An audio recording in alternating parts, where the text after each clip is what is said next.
नमस्कार। क्या आपको मालूम है कि दिल्ली में गणतंत्र दिवस परेड की सुरक्षा को देखते हुए दिल्ली पुलिस ने सीनियर इंस्पेक्टरों से एसीपी का काम लेने का फैसला किया है। जी हां, इस वीडियो में आज सिर्फ यही नहीं, दो और चौंकाने वाली ऐसी जानकारियां आपको देने जा रहा हूं जिसे सुनकर, जिसे जानकर आपको हैरानी होगी। आपको याद होगा, कुछ दिन पहले मैंने दिल्ली पुलिस की भर्ती पर संसद में पूछे गए सवाल को लेकर एक वीडियो बनाया था। अगर आपने नहीं देखा हो तो इस वीडियो के डिस्क्रिप्शन में उसका लिंक भी डाल दूंगा। उस वीडियो में मैंने बताया था कि संसद में एक सांसद के सवाल के जवाब में सरकार ने कैसे बताया कि दिल्ली पुलिस में कितने लोगों का पद खाली है।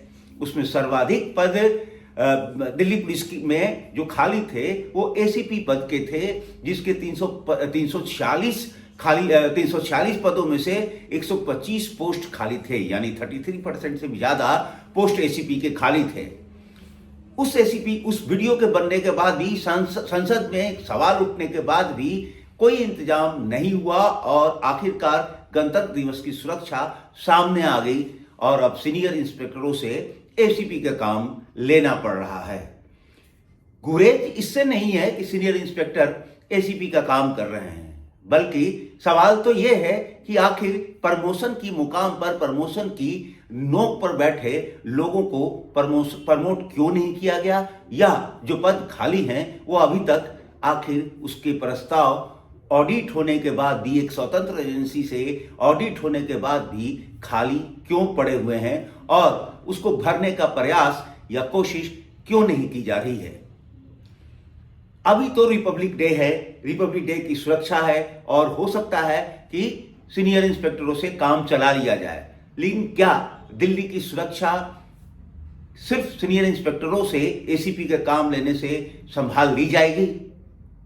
सवाल बहुत है, लंबा है। मैंने आपको उस वीडियो में बताया था कि कैसे प्रस्ताव एक गया जिसको सरकार ने नहीं भरोसा किया और उसके बाद एक स्वतंत्र एजेंसी से ऑडिट की गई और उस स्वतंत्र एजेंसी के ऑडिट में भी ये आया कि वाकई दिल्ली पुलिस में स्टाफ की कमी है और दिल्ली पुलिस के पद खाली हैं जिनको भरा जाना दिल्ली जैसे शहर के लिए, जो देश की राजधानी है, जरूरी है।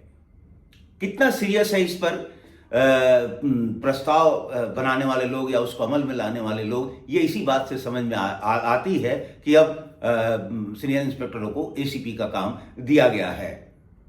ये तो थी पहली जानकारी। अब दूसरी जानकारी सुनिए। दिल्ली पुलिस के पास गाड़ियों की कमी नहीं है। हर एक थाने में, दिल्ली के जितने थाने हैं उनमें 3-3 गाड़ियां आ चुकी हैं। यूनिटों में भी गाड़ियां हैं, जिले की दूसरी जगहों पे भी गाड़ियां हैं, लेकिन इनको चलाने वाले ड्राइवर नहीं हैं। जी हां, ड्राइवर नहीं हैं। नतीजा क्या होता है कि थानों की गाड़ियां या स्पेशल सेल क्राइम ब्रांच की गाड़ियां वो लोग चलाते हैं जो सीधे तौर पर ड्राइवर के पद पर भर्ती नहीं हुए थे, बल्कि दूसरे कामों के लिए भर्ती हुए थे और उनसे वो गाड़ी चलवाई जाती है। होता क्या है इसका परिणाम? इसका परिणाम ये होता है कि गाड़ियां कंडम स्थिति में पहुंचती चली जाती हैं, क्योंकि जो ड्राइवर जितना तकनीकी ज्ञान जानता है और जिस तरह का ड्यू सर्विस डेट या और सारी चीजें मेंटेनेंस की होती हैं वो कर सकता है, वो कोई और शायद नहीं करे, क्योंकि हर बार कोई नया आदमी ही दिल्ली पुलिस की इन गाड़ियों को चला रहा होता है। जाहिर सी बात है कि ऐसे में कैसे उम्मीद की जाए कि दिल्ली पुलिस गाड़ियों से और स्टाफ से दुरुस्त रहेगी। अब चलते चलते एक और बात जान लीजिए।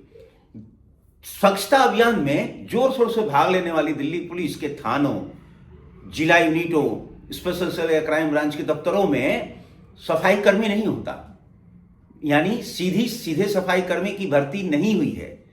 कोई सफाई कर्मी ऑफिशियल सरकारी पेरोल पे नहीं है। तो आखिर इन थानों में या पुलिस के दफ्तरों में सफाई क्या भूत करता है? क्या दिल्ली पुलिस ने रातों रात भूत से साफ करवाने का सिस्टम ढूंढ लिया है और भूत साफ सफाई करते हैं और फिर सुबह आप जब 100-200 हजारों की संख्या में या सैकड़ों की संख्या में पब्लिक वहां से आती जाती है तो जो थानों की स्थिति या दफ्तरों की स्थिति जितना स्वच्छ दिखता है वो वही भूत साफ करके चले जाते हैं? जी नहीं, किसी न किसी से तो ये सफाई करवाई जाती है। तो आखिर वो कौन है? उसके उसका बजट क्या है, ऑन द रिकॉर्ड है या नहीं है, या फिर दूसरे कामों में लगे पुलिसकर्मियों को सफाई का काम देकर उनसे अतिरिक्त काम लिया जाता है।